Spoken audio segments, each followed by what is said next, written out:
마태복음 24장 32절에서 34절 말씀을 중심으로 하나님의 은혜를 함께 나누겠습니다. 코로나 사태 이후에 교회뿐만 아니라 교회 안팎에 이 종말의 때, 종말론이 확산되고 있습니다. 아주 심화되고 있습니다. 예수님 이후에, 초림 이후에 이러한 종말론 사상은 늘 주기적으로 있어 왔습니다. 그런데 이 전염병 창궐과 관련해서 21세기를 사는 우리들에게 참으로 종말론은 현실 속에 있는 하나의 사건으로 곧 일어날 어떤 구체적인 실체를 갖고 움직여 사람들을 미혹하고 또 근심케 하고 걱정케 하고, 많은 사람들을 만나면 또 예수를 믿는다고 그러면 종말론에 대한 관심들을 물어보고, 그것이 사실이냐고 묻는 사람도 있고, 매우 궁금해 합니다. 그러니까 교회 안에만 일어나는 현상이 아니라, 교회 밖에 있는 사람들도 세상에 종말이 있는 걸 어느 정도 알고 있는 것 같습니다. 물론, 그런 걸 외면하는 사람들이 더 많이 있습니다. 오늘 말씀은 예수님께서 제자들의 질문에 답하시는 과정 가운데 이 세대가 지나기 전에 이런 일들이 일어난다. 이 세대가 지나기 전에 이런 일들이 다 일어난다라고 하신 말씀이 34절에 기록이 되어 있습니다. 이 말씀을 오늘 중심으로 하나님의 말씀을 증거하고자 합니다.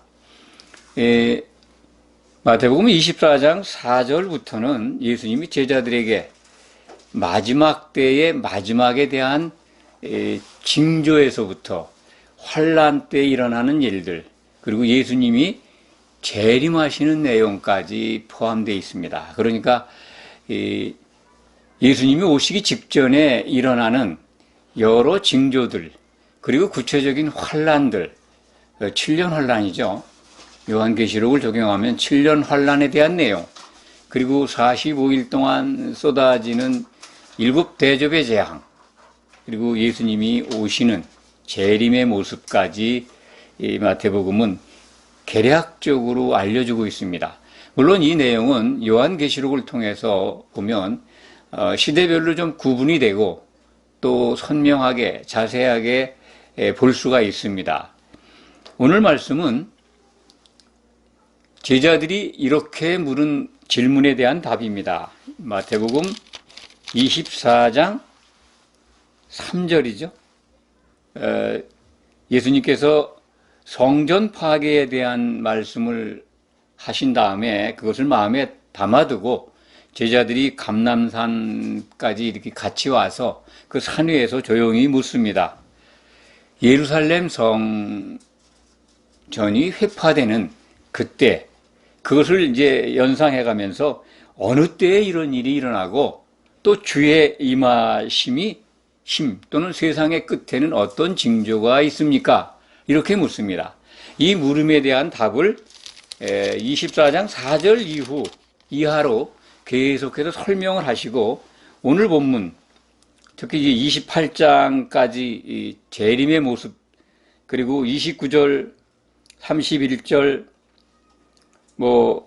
그리고 이제 우리가 우리 본문으로 읽은 32절에서 39절까지 노아의 홍수의 비유까지 말씀하시면서 설명을 하십니다.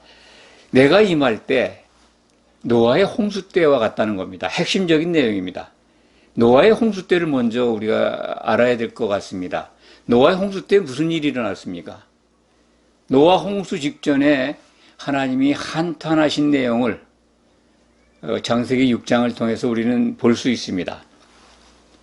영이 없는 사람들, 이제 가인의 후예들이죠. 가인의 후손들이죠. 가인이 아담의 후손이지만, 영을 받은 아담의 후손이지만 에덴에서 나온 다음에 노 땅으로 옮겨가면서 사람의 딸들, 그 사람의 딸들이라고 표현되어 있는데 이제 영이 없이 창조된 사람들이었죠.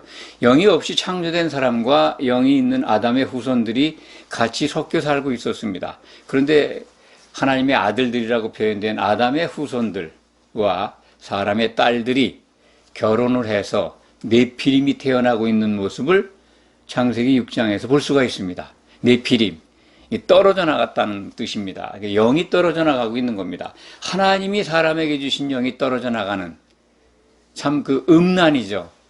하나님이 주신 그 인간에게 주신 정말 아담에게만 넣어주신 영, 사람이 반드시 그 영을 가지고 있어야 됩니다. 그런데 그 영이 죽었습니다. 선악을 아는 나무의 열매를 따먹은 이후에 죽었습니다. 그래서 그 영이 있는 사람들이 태어나도 기능은 정지되어 있어도 없어진 건 아닙니다. 아담의 후손들이. 그런데 그것마저도 떨어져 나가는 겁니다.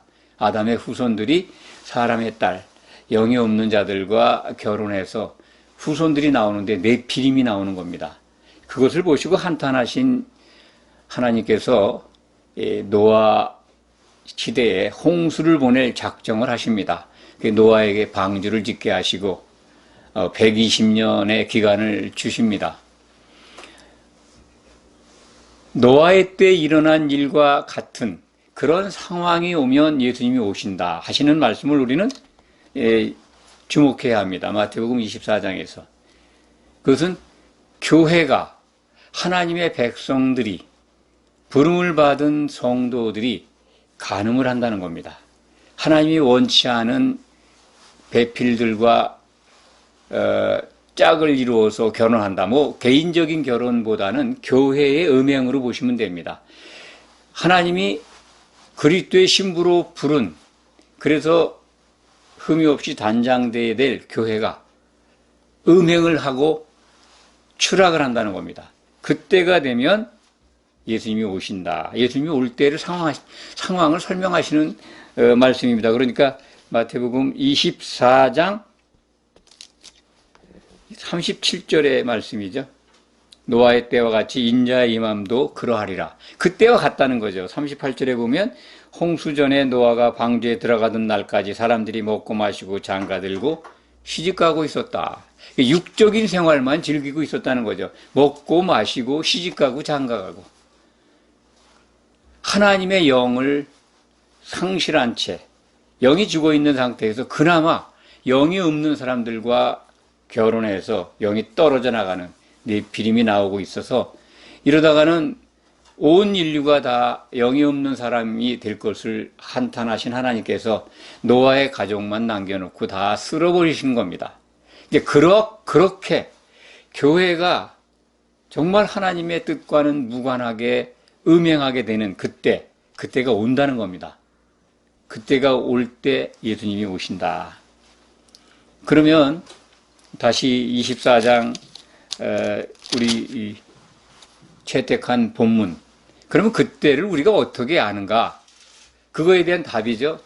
어떤 징조가 있습니까? 했을 때 예수님이 쭉 설명을 하신 다음에 무화과 나무의 비유를 배우라. 무화과 나무가 봄이 되면 가지가 연해지고 잎사귀를 내지 않느냐. 그러면 여름이 올 거 아니냐. 나무가 성장해가는, 변모해가는 걸 보면 앞에 다가올 계절을 알지 않느냐. 이것이 징조다. 그러면서 그 징조들을 설명한 것이 이제 여러 가지 있습니다. 근데 이제 그 중에 가장 핵심적인 징조가 이제 4절부터 나오는데 사람의 미혹을 받지 말라는 겁니다. 여러 가지 기근, 전쟁, 전염병 여러 가지 나타나는 현상들이 있습니다. 그것을 문자적으로 보면 지구상에 임하는 재난들이고 영적으로 보면 교회의 상황들입니다. 두 가지를 다 우리가 바라볼 수 있는데 우선은 예수님이 가장 중요하신 게 예수님이 오시기까지 기간 동안에 미혹당하지 말라라는 말씀을 하셨습니다. 가장 중요한 거죠. 미혹하는 자들이 교회를 정말 짓밟게 된다는 거죠. 마지막 순간에는. 뭐 처음부터 그렇지는 않습니다만 미혹하는 자들은 성경에 보면 사도시대 이후부터 나타나 있었습니다. 요한 1서 2장 18절에 보면은 적그리스도가 요한 사도시대에 이미 나타나 있었습니다. 적그리스도들이 지금까지 나타나서 활동하고 있습니다. 미혹하는 영이죠. 사탄의 능력을 따라서 사람들을 미혹하고 거짓으로 속이는 자들입니다. 그런데 이제 우리가 이제 적그리스도 그러면 계시록을 기준해서 마지막 적그리스도만 생각을 하는데 예수님 이후에 사도 시대부터 적그리스도들은 나타나서 활동을 했습니다. 그들은 끊임없이 미혹하면서 돌아다닙니다. 그러니까 마지막 때 기간 동안에 예수님이 다시 오실 때까지 미혹하는 자들은 쉬지 않고 일합니다. 적그리스도, 마지막 적그리스도는 요한계시록 13장에 기록되어 있죠. 바다에서 올라오는 짐승, 그를 마지막 적그리스도라고 우리는 일반적으로 그렇게 지칭을 합니다. 미혹하는 자들에 대한 말씀을 한 번 더 소개를 해드리겠습니다. 미혹하는 자들이 왜 나타날까요? 하나님의 통치를 받고 있는 교회를 그들이 왜 찾아와서 중점적으로 미혹할까요? 그거는 데살로니가 후서입니다. 후서 2장 8절부터 봐야 되나? 9절, 10절, 11, 12 보면 되는데, 이제 11절부터 12절까지 제가 한번 읽어드리겠습니다. 이러므로 하나님이 미혹의 역사를 그들에게 보내사 거짓 것을 믿게 하심은 진리를 믿지 않고 불의를 좋아하는 모든 자들로 하여금 정죄를 받게 하려 하심이라.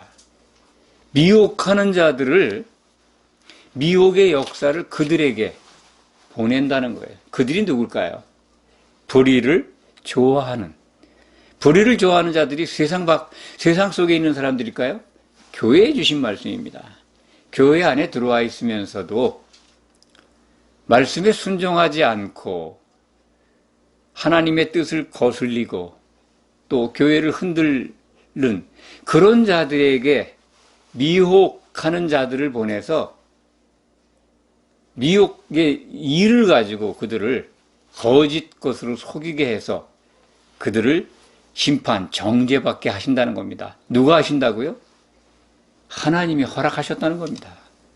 이게 데살로니가 교회에 보낸 두 번째 편지 안에 들어있습니다. 미혹하는 자들은 모든 사탄이 주는 능력과 표적과 이적과 그리고 거짓 속임수를 가지고 미혹합니다. 그것은 지금도 변함이 없습니다. 말세라고 하는 기간 동안에 그들은 쉬지 않고 지금까지 일해 오고 있습니다. 그럼 말세가 어느 때일까요? 이 부분도 좀 오해가 많습니다. 성경을 통해서 우리가 이것을 분명하게 정립을 해야 합니다. 말세, 마지막 때, 마지막 날, 이것은 예수님의 초림에서부터 재림 때까지의 기간을 말합니다. 성경은 그렇게 그것을 우리에게 확실하게 일러주고 있습니다. 신약 성경 시브리서 1장 2절에는 하나님께서 그 마지막 날에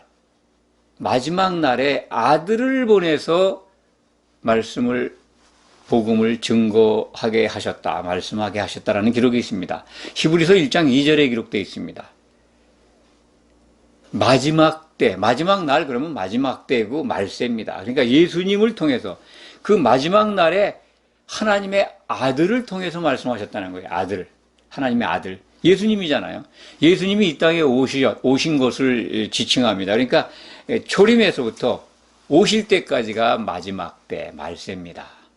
그 마지막 때에 대한 기록이 요한일서 2장 18절에도 기록이 되어 있습니다. 지금이 마지막 때다. 적그리스도가 나타났다.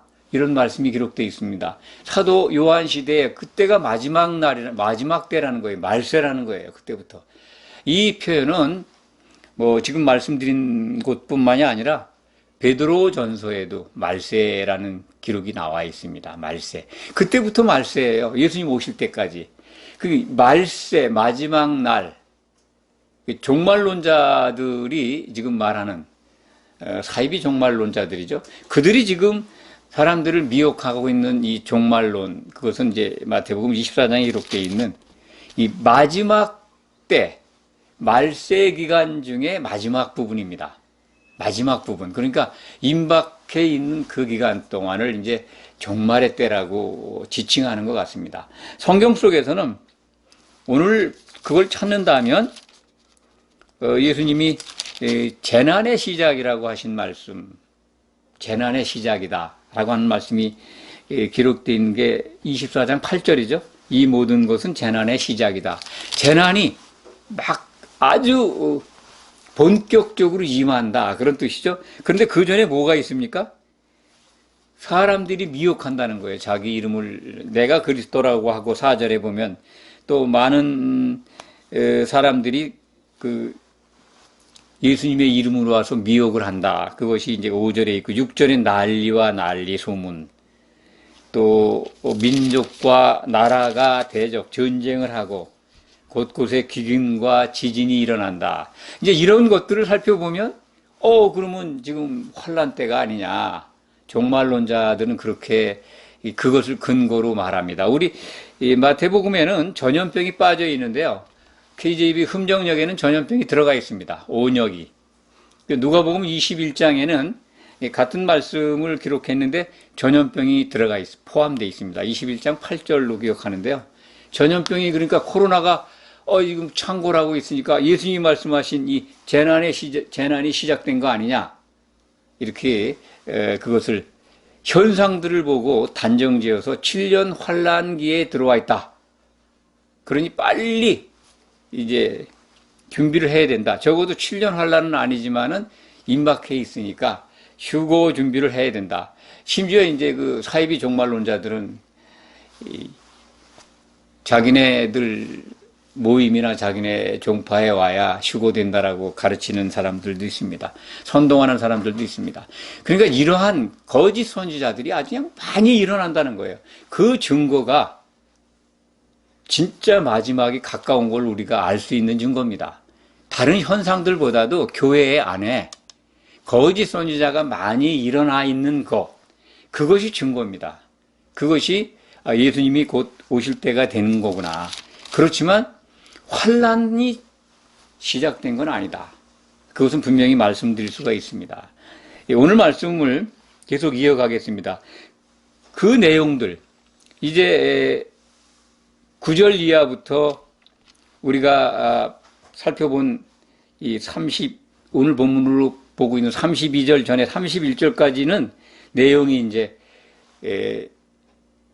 요한계시록을 적용해서 보면 전 3년 반에 일어나는 일들, 후 3년 반에 일어나는 일들, 또 마지막 아주 무시무시한 이 심판의 대접이 쏟아지는 45일간의 다니엘서에 예언되어 있는 대로 그 재앙이 쏟아지는 것, 그리고 예수님이 오시는 모습까지 기록이 되어 있습니다. 그러니까 많은 일들이 지금 24장에 기록이 되어 있죠. 징조에서부터 전 3년 반 상황에 일어나는 일, 후 3년 반 때 일어나는 일들, 그 다음에 7 재앙의 대접이 쏟아지는 셋째 화죠. 계시록에서는 세 번째 화입니다. 그 내용과 예수님이 재림하시는 모습. 그런 다음에 이제 그러한 일들이 이 세대가 지나기 전에 다 일어나리라고 하신 겁니다. 그럼 이 세대가 뭘까요? 오늘 말씀에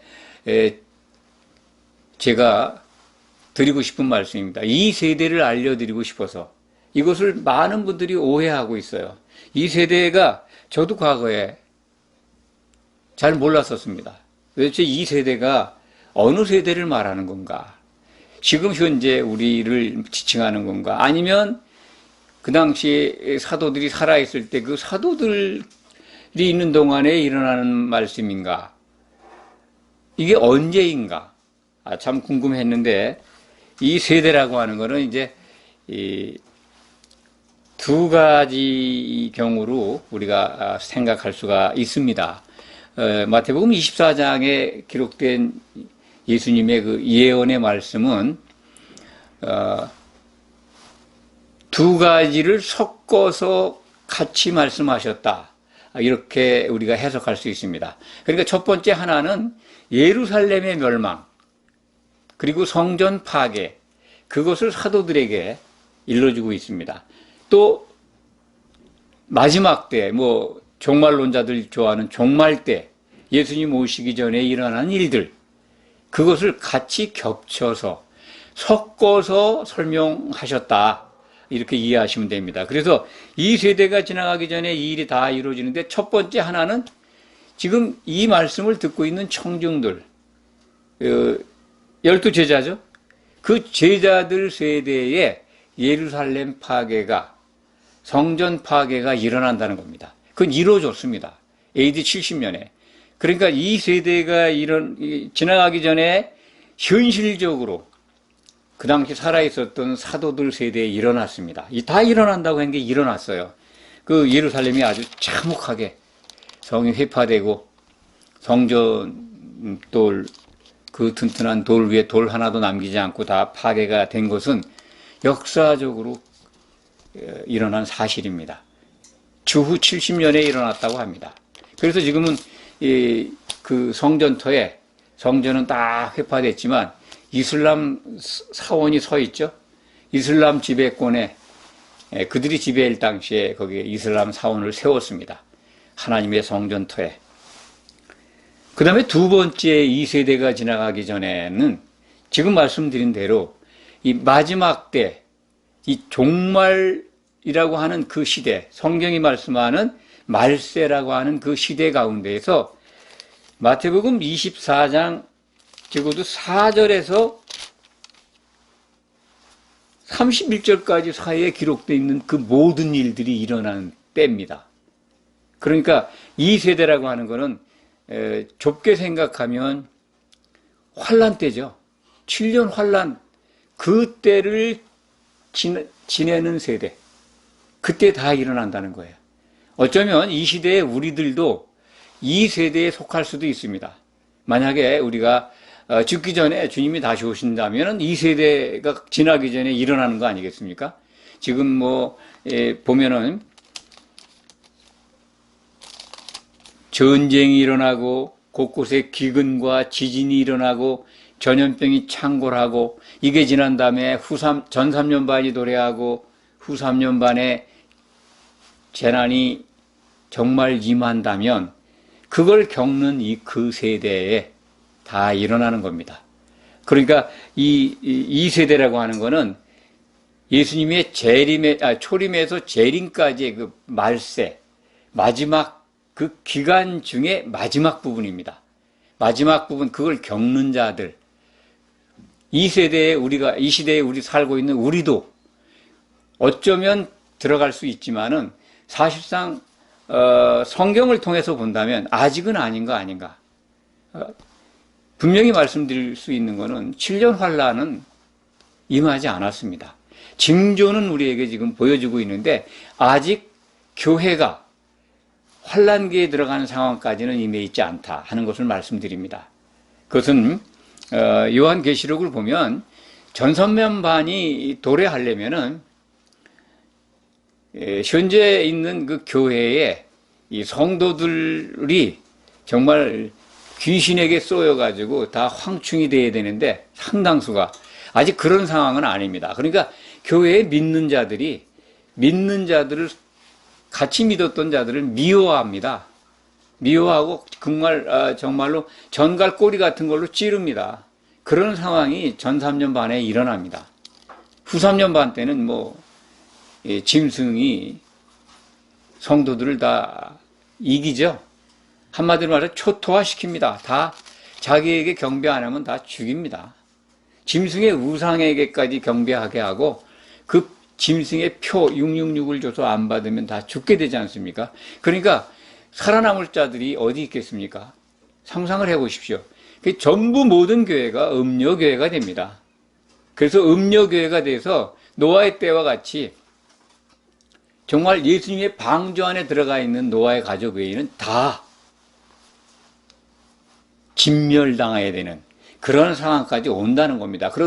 그런 계시록의 구체적인 내용을 본다면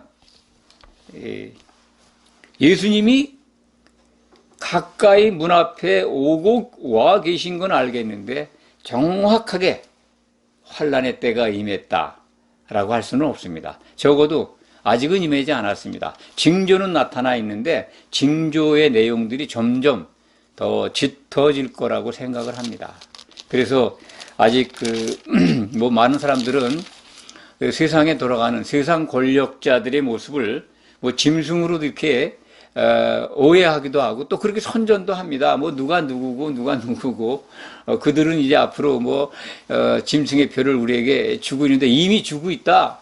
뭐 QR 코드라든지 뭐 베리칩이라든지 여러 가지 이런 그 개인의 정보들을 국가 권력이 장악하고 있다. 이건 뭐 짐승의 표를 주기 위한 준비 단계다. 이렇게 선동해서 임박했으니 휴거에 대비해야 한다. 휴거에 탈락하면 구원 못 받는 걸로 그렇게 말하는데 휴거는 사실상 전에 말씀을 드렸습니다만 휴거가 구원의 완성은 아닙니다. 또 교회가 휴거를 환란 전에 먼저 받는다라고 가르칩니다. 그러니까 그들도 논리상 보면 환란이 임하지는 않았다. 환란을 피한다는 필라델피아 교회에 주신 말씀을 모든 교회, 지상에 있는 모든 교회가 적용받는다고 믿습니다. 이제 세대주의 종말론자들의 가르침인데 그럼 뭐 귀담아 듣지 마시기 바랍니다. 성경적이지가 않습니다. 너무 많아가지고 정말 이 유튜브 설교 영상을 통해서 보다 보면 정말 혼란스럽습니다. 그런 거에 관심 갖지 마시기 바랍니다. 성경 속에 있는 말씀을 기준으로 성경에 의해서 사람들이 만들어내는 이 종말론자들이 참 소설가나 창작가들보다도 더 뛰어난 것 같아요. 굉장히 재밌게 만듭니다. 뭐 호기심이 있으신 분들 한번 들어보시기 바랍니다. 소설보다도 영화보다도 재미있게 꾸밉니다. 이게. 그런 것들은 성경적이지가 않습니다. 그런데 사람들은 그런 걸 좋아해요. 재미가 있고 또 호기심이 갑니다. 뭐 영화가 이 종말론을 얘기한 영화들도 많잖아요. 또 소설도 있고 그런 것들을 사실로 믿어요. 성경이 가르쳐 주는 걸로 믿습니다. 그런 거 관심 갖지 마시기 바랍니다. 보셨다 하더라도 적용하지 마시기 바랍니다. 우리는 예수님이 하신 이 마지막 때에 마지막 일어나는 징조와 사건들을 요한계시록을 통해서 자세히 볼 수 있습니다. 계시록을 적용해서 파악을 해야지 그거는 그냥 대충 보면서 성경 밖에 있는 내용들을 참 여기 끌어다 붙이고 저기서 끌어다 붙여가지고 아주 그럴듯하게 작품을 만들어서 영화를 만들고 소설을 만들었습니다. 그게 진짜인 것 같아요. 휴거해야 돼. 교회는 다 휴거된대. 휴거되면 여기 누가 남는 사람들은 이제 믿지 않는 자들은 이제 재난을 통과해야 되고 그 다음에 예수님 오신 다음에는 천년왕국 기간인데 천년왕국도 부인하는 종파도 많이 있습니다. 천년왕국 때 되면은 그때는 이스라엘을 특별하게 구원하는 기간이야. 그 이스라엘을 구원 계획이 별도로 있는 걸로 가르치는 게 세대주의자들의 이론입니다. 그들이 만들어낸 게 제3성전 건축. 그 유대인들이 성전 건축한다고 지금 준비하고 있으니까 기독교가 그걸 바라보고 있는 거예요. 그들이 하는 걸 보면 그들은 메시아가 안 왔다고 믿는 사람들이에요. 그러니까 메시아가 오시려면 성전이 있어야 된다라고 하면서 성전을 건축하는 일을 벌이고 있는 건데 메시아를 안 믿는 유대교를 왜 쳐다봅니까? 기독교가. 그거보다 더 그게 얼마나 엉터리입니까? 그 이론에는 예수님이 재림이 그들이 초림의로 믿고 있는 것과 겹치는 거 아닌가 이렇게 생각하는 겁니다. 너무나도 인간적인 성경적이지 않은 생각이죠. 그 기간 동안에 그들이 말하는 천년 왕국 기간 동안에 이 지상에서 이스라엘 백성들을 하나님께서 구원하는 기간이라는 거예요. 그들을 특별하게 그때 구원한다는 게 세대주의자들의 이론입니다. 그 정도만 아시기 바랍니다. 오늘 말씀을 정리하겠습니다. 우리들은 왜 믿습니까? 우리들이 믿는 이유가 뭡니까? 그야말로 천국에 가려고 하는 거 아닙니까? 정확하게 얘기하면은 혼인잔치에 들어가는 거고, 새 예루살렘 성에 들어가서 영원히 사는 거 아니겠습니까?